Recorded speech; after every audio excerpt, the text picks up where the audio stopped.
गणेशस्तोत्रम्। नारद उवाच प्रणम्य शिरसा देवं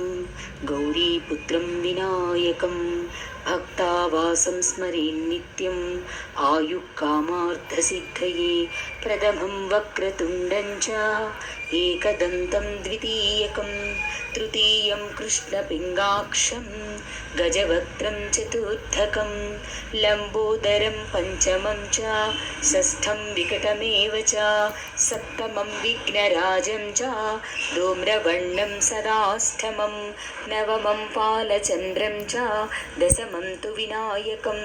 एकादशं गणपतिं द्वादशं तु गजाननं द्वादशैतानि नामानि त्रिसन्ध्यं यः पठेन्नरः न च विघ्नभयं तस्य सर्वसिद्धिकारकं प्रभो विद्यार्थी लभते विद्यां धनार्थी लभते धनं पुत्रार्थी लभते पुत्रां मोक्षार्थी लभते गतिं